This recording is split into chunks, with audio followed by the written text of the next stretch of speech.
നമ്മുടെ നിസ്കാരത്തിൽ നമ്മൾ ആവർത്തിച്ച് ഓതുന്ന ദുആണ് അത്തഹിയാത്ത്. ഈ അത്തഹിയാത്തിന്റെ പ്രാധാന്യം എന്താണെന്ന് നിങ്ങൾക്കറിയാമോ?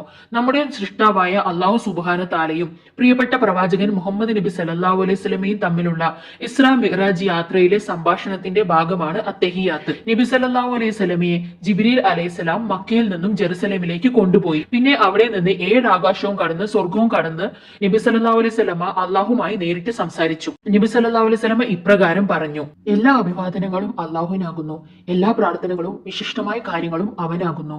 അള്ളാഹു സുബ്ഹാനഹു തആല നബിയോട് സലാം പറഞ്ഞു: നബിയെ, അള്ളാഹുവിന്റെ സമാധാനവും അവന്റെ കരുണയും അവന്റെ അനുഗ്രഹങ്ങളും താങ്കളിൽ വർഷിക്കുമാറാകട്ടെ. ജിബ്രീൽ അലൈഹിസ്സലാം ഇപ്രകാരം പറഞ്ഞു: യഥാർത്ഥത്തിൽ ആരാധനയ്ക്ക് അർഹനായി അള്ളാഹു അല്ലാതെ മറ്റാരുമില്ലെന്ന് ഞാൻ സാക്ഷ്യം വഹിക്കുന്നു. നിശ്ചയം മുഹമ്മദ് നബി അള്ളാഹുവിന്റെ ദൂതനും അടിമയുമാണെന്ന് ഞാൻ സാക്ഷ്യം വഹിക്കുന്നു. ഇനി നിങ്ങൾ അത്തഹിയാത്ത് ഓതുമ്പോൾ ഇതിന്റെ അർത്ഥം നന്നായി മനസ്സിലാക്കി ഉൾക്കൊണ്ട് ഓതുക, അലക്ഷ്യമായി ഓതാതിരിക്കുക.